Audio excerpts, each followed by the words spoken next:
Hello, I'm Victor Shadrach Kwecho, and I'm sure today is the last day and lesson I'm going to share on the Alchemist book. I'm like some few pages through. I've had some small break, which is why I couldn't continue reading it. But I'm almost done.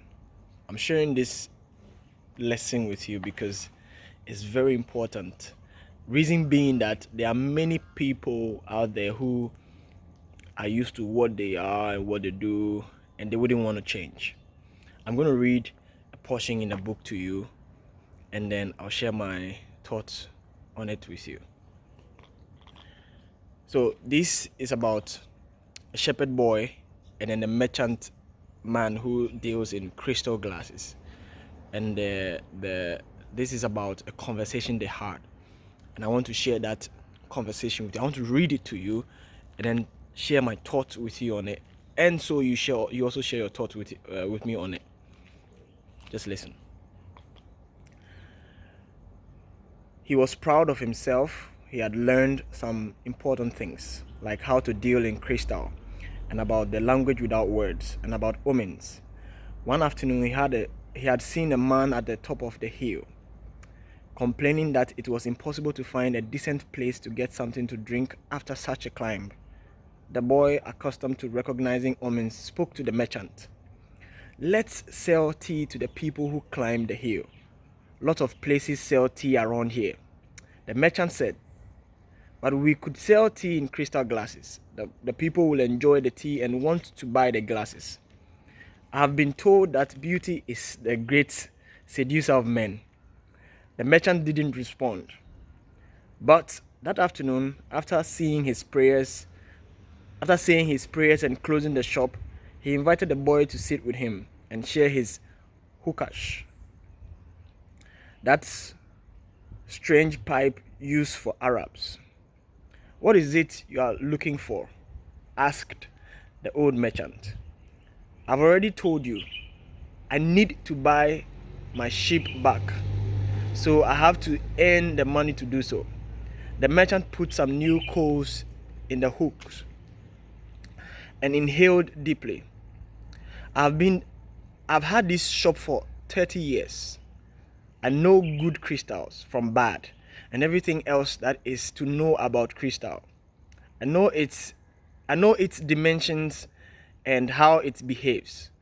If we serve tea in crystal, the shop is going to expand, and then I will have to change my way of life.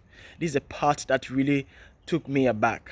It really stood in for me. It says that if we serve tea in crystal, the shop is going to expand, and then I will have to change my way of life. Listen to the rest. Well, isn't that good? I'm already used to the way things are. Before you came, I was thinking about how much time I had wasted in the same place while my friends had moved on and either went bankrupt or did better than they. Hold on a second. Did better than they had before. It made me very desperate. Now I can see that it hasn't been too bad. The shop is exactly the size I always wanted it to be. I don't want to change anything because I don't know how to deal with change. I'm used to the way I am. This is a part. You know, the previous part where he said if they should serve tea in crystal glass, the shop will expand, and that means that he would have to change his way of life. My question is, and then the shepherd boy asked him, "Isn't that good?" My question is, are you afraid of change? Do you not want to change? Listen to me. After reading this part of it, I got a philosophy to change. And this is what the philosophy is. Growth comes when there is change. Do you not want to change? You have to change. Listen, my Bible says that time and chance happen to all. And every human being on earth goes through changes, goes through phases, goes through seasons and time. Every human being on earth is regulated by time. And when time comes, there's going to be change.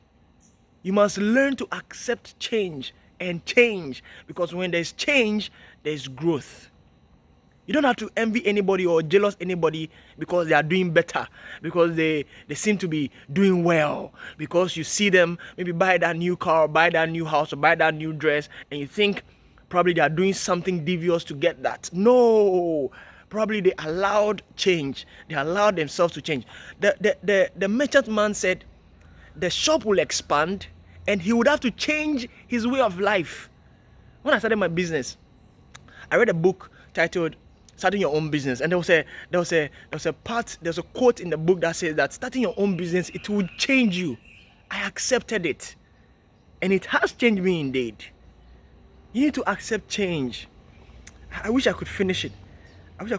But it says, listen to this part again. It says, I don't want to change anything because I don't know how to deal with change. If you don't know how to deal with change, get to know how to deal with change. That's what it is.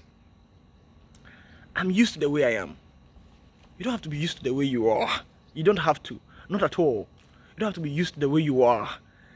You don't have to be used to the way you are at all. You have to change. So if you want to be well, if you want to do good, if you want to do well in your life, the secret is change. Accept it, realize it, and change. That is the way forward. You need to change. You need to know how to deal with change and be good and be better and expand. Because when there's change, there's growth, there's increase, there's expansion, there's better life, betterness, and that life you want is in change. So you need to change today. Thank you for listening. Share your thought with me and let me know if perhaps one way or the other you didn't want to change. But by sharing this with you, you think about it and you are told about changing. And today, once you change, once you recognize that and change, you see expansion in your life. Thank you for watching. Leave me your comment.